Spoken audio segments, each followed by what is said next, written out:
चलिए बढ़ते हैं अगली खबर की ओर।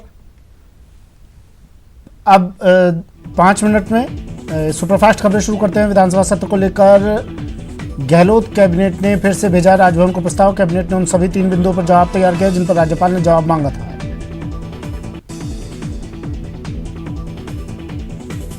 बैठक के बाद राजस्व मंत्री हरीश चौधरी ने कहा कि कैबिनेट ने 31 जुलाई से विधानसभा के विशेष सत्र को मंजूरी दिया और हमारी मांग संवैधानिक है। वहीं परिवहन मंत्री प्रताप सिंह खाचरियावास ने एक बार फिर राज्यपाल पर तंज कसते हुए कहा कि राज्यपाल 21 दिन बाद विधानसभा सत्र की अनुमति दे देंगे, इसकी क्या गारंटी है। राजस्थान में चल रहे सियासी उठापटक पर बीएसपी सुप्रीमो मायावती ने पीसी कर कांग्रेस पर हमला बोला। मायावती ने कहा कि प्रदेश में कांग्रेस असंवैधानिक काम कर रही है और इसके खिलाफ पार्टी सुप्रीम कोर्ट जाएगी।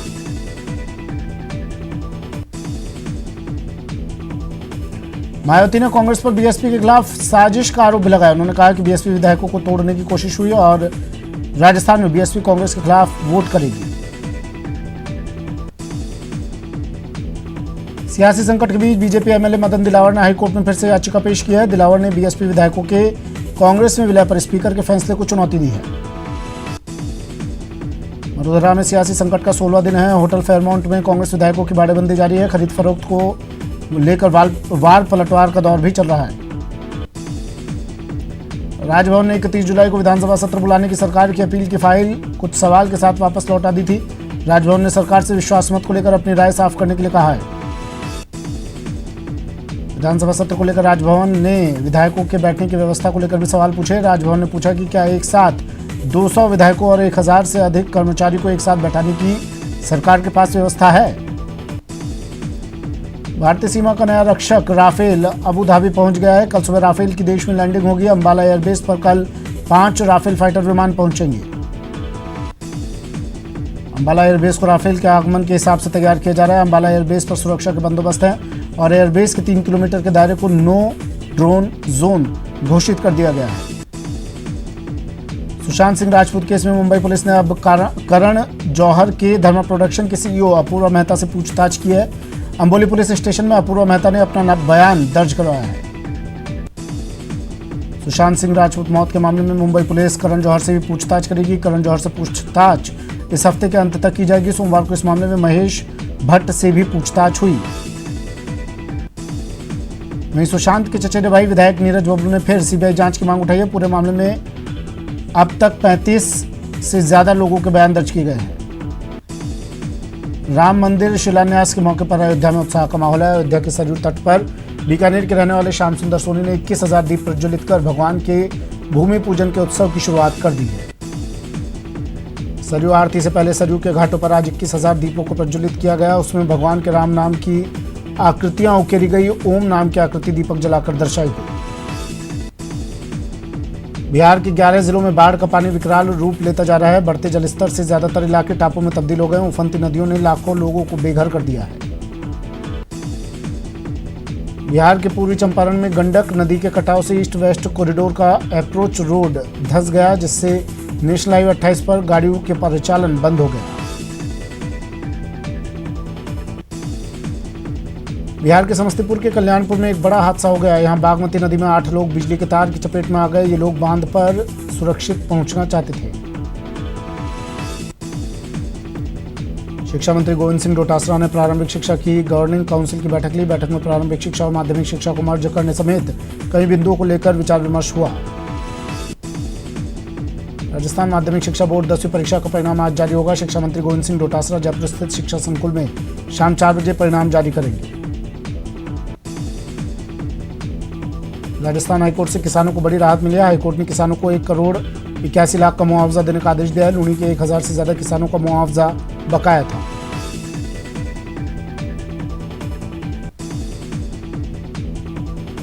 राजस्थान यूनिवर्सिटी में 29 जुलाई से एडमिशन की प्रक्रिया शुरू होगी। यूनिवर्सिटी के संगठक कॉलेज महारानी, महाराजा, कॉमर्स और राजस्थान कॉलेज के यूजी और पीजी कोर्सेज में दाखिले के लिए आवेदन किए जा सकते हैं। आवेदन की अंतिम तिथि 14 अगस्त रखी गई है। प्रदेश की गहलोत सरकार ने 824 आरपीएस अफसरों को पदोन्नति का तोहफा दिया है। राज्य पुलिस सेवा की ये काफी वक्त से मांग रही है।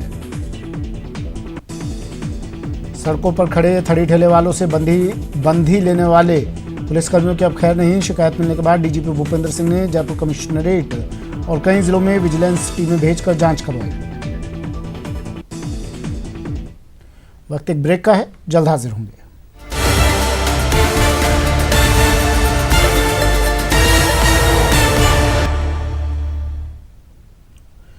ब्रेक के बाद स्वागत है आपका। चलिए फिर से शुरू करते हैं सुपरफास्ट खबरों का सिलसिला। कोरोना वायरस की वैक्सीन का ट्रायल भुवनेश्वर में भी शुरू हो गया है। वहीं कोरोना के लिए BCG टीका कितना असरदार है, उस पर रिसर्च तीसरे फेज में पहुंच गई है। वहीं कोरोना वैक्सीन को लेकर अमेरिका में अब तक का सबसे बड़ा रिसर्च शुरू हो चुका है। अमेरिका में एक साथ 30,000 लोगों पर वैक्सीन का ट्रायल हो रहा है। सभी वॉलंटियर्स को मॉडर्ना INC की बनाई वैक्सीन दी गई है। देश में कुल संक्रमितों की संख्या 15 लाख के करीब पहुंच गई है। वहीं मौत का आंकड़ा भी तेजी से बढ़ रहा है। पिछले 24 घंटे में 47,704 नए मरीज सामने आए हैं। भारत में अब तक 14,83,157 लोग कोरोना से संक्रमित हो चुके हैं। इनमें से 33,425 लोगों की मौत हो चुकी है, जबकि 9,52,743 ठीक भी हुए हैं। महाराष्ट्र में बीते 24 घंटे में 7,924 कोरोना पॉजिटिव मरीज सामने आए हैं और 227 संक्रमितों की मौत दर्ज की गई है। राज्य में कुल संक्रमितों का आंकड़ा 3,83,723 तक पहुंच चुका है। अब तक 2,21,944 मरीज स्वस्थ हो चुके हैं। राजधानी दिल्ली में कोरोना के मरीजों की संख्या कम हुई और रिकवरी रेट 88% से ज्यादा हो चुका है। 24 घंटे में दिल्ली में 600 के करीब नए मरीज मिले। बिहार में कोरोना मरीजों की संख्या 41,000 के पार पहुंच गई है। इलाज के बाद 27,844 मरीज ठीक हुए हैं। अब तक 255 मरीजों की मौत हो चुकी है। झारखंड में कोरोना का वार जारी है। 24 घंटे में 324 नए पॉजिटिव मरीज मिले हैं। सूबे में कोरोना मरीजों की संख्या 8,803 तक पहुंच गई है। कोरोना से अब तक 90 मरीजों की मौत हो गई। MP में कोरोना संक्रमण के 789 नए मामले सामने आए और इसके साथ ही प्रदेश में इस वायरस से अब तक संक्रमित पाए गए लोगों की कुल संख्या 28,000 के आंकड़े को पार कर चुकी है। राज्य में मृतकों की संख्या 820 हो गई है। छत्तीसगढ़ में 245 और लोगों के कोरोना वायरस से संक्रमित होने की पुष्टि हुई है, जिसके बाद मरीजों की संख्या बढ़कर 7,863 हो गई है। वहीं 228 लोगों को इलाज के बाद अस्पताल से छुट्टी दे दी गई है। तेलंगाना में पिछले 24 घंटे में कोरोना के 1,610 नए मामले सामने आए, जबकि कोरोना से 9 मरीजों की मौत हो गई है। राजस्थान में कोरोना संक्रमण से मरने वालों की कुल संख्या 640 हो गई है। राज्य में संक्रमितों की अब तक की कुल संख्या 37,970 हो गई है, जिनमें से 9,997 मरीजों का अभी इलाज चल रहा है। राजधानी जयपुर में बीते 10 दिन में कोरोना संक्रमण तेजी से बढ़ा है। बीते 10 दिन में 823 केस मिले हैं। एक्टिव केस की संख्या वर्तमान में 1,111 है। अलवर के भिवाड़ी में श्रमिक बस्तियों में तेजी से संक्रमण फैला है। जिले में कुल मरीजों की संख्या 1,596 है। बूंदी में कोरोना पर काबू पाने के लिए 7 दिन का पूर्ण लॉकडाउन लगाया गया है। आज पहले दिन लॉकडाउन के चलते सड़कों पर सन्नाटा पसरा रहा।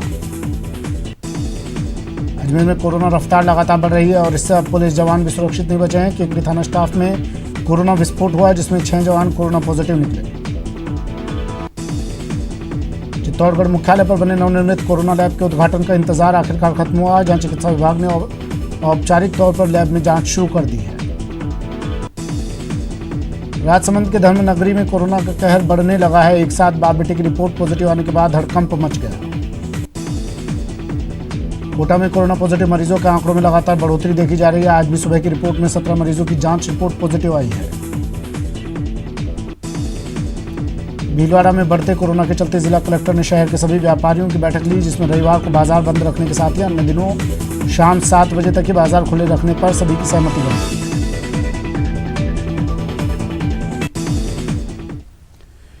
पेटीएम के फाउंडर विजय शेखर शर्मा ने केंद्र सरकार की तारीफ की है। उन्होंने ट्वीट कर कहा कि सरकार और आयकर विभाग जबरदस्त काम कर रहे हैं। फाइल किए गए टैक्स रिटर्न के रिफंड के मामले में तो आयकर विभाग ने गजब की तेजी दिखाई है। इससे बिल्कुल साफ हो गया है कि देश सही दिशा में जा रहा है।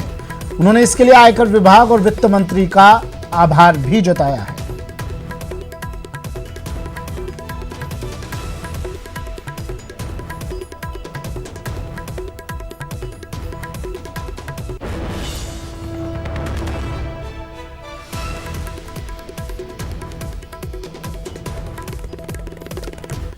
खबर अलवर से। अलवर में अवैध शराब माफिया पर दबिश देने गई आबकारी विभाग की टीम पर बदमाशों ने हमला कर दिया। इस दौरान आबकारी की टीम के साथ गए लाइसेंसी ठेकेदार के साथ ही विक्रम जाट की शराब माफिया के गुर्गों ने चाकू मारकर हत्या कर दी। घटना के बाद किसी तरह के आबकारी विभाग की टीम ने जान बचाकर वहां से भागी। श्रीगंगानगर एसीबी ने एक बड़ी कार्रवाई को अंजाम दिया। एसीबी की टीम ने रायसिंह नगर में वाणिज्य विभाग में कार्यरत असिस्टेंट कमिश्नर को रिश्वत लेते गिरफ्तार किया। सहायक आयुक्त 5,000 की रिश्वत राशि के साथ ट्रैप हुआ। फिलहाल आरोपी से पूछताछ जारी है। बाराकैटू थाना पुलिस ने बुजुर्ग की हत्या मामले में खुलासा किया। पुलिस ने हत्या के आरोप में मृतक के भाई को गिरफ्तार किया है। पैसे के लेनदेन को लेकर बुजुर्ग की हत्या की गई। चित्तौड़गढ़ में चाचा की हत्या के मामले में पुलिस ने आरोपी भतीजा और उसके साथी को गिरफ्तार कर लिया। दोनों आरोपियों को न्यायालय में पेश कर घटना के बारे में पूछताछ की जा रही है। उदयपुर के गोगुंदा पुलिस ने बड़ी कार्रवाई करते हुए अवैध बजरी से भरे ओवरलोडिंग 6 डंपर को जब्त कर लिया। रेलवे सुरक्षा बल ने गोरखपुर बांद्रा अवध एक्सप्रेस में चोरी करने वाले आरोपी को पकड़ लिया। यात्रियों की मदद से आरपीएफ ने चोर को पकड़ा। आरपीएफ ने चोर को कोटा मंडल के बयाना जीआरपी के हवाले कर दिया।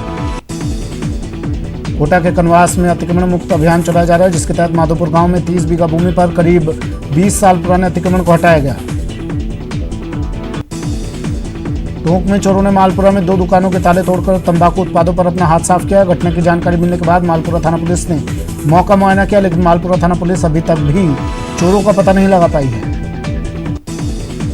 भरतपुर के कैथाड़ा पुलिस ने अवैध कट्टा और कारतूस के साथ एक बदमाश को गिरफ्तार किया। फिलहाल पुलिस आरोपी से पूछताछ कर रही है।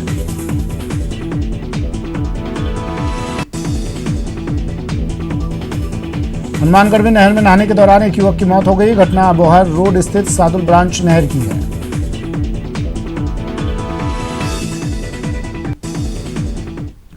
चलिए, बुलेटिन में फिलहाल इतना ही। दीजिए इजाजत। नमस्कार।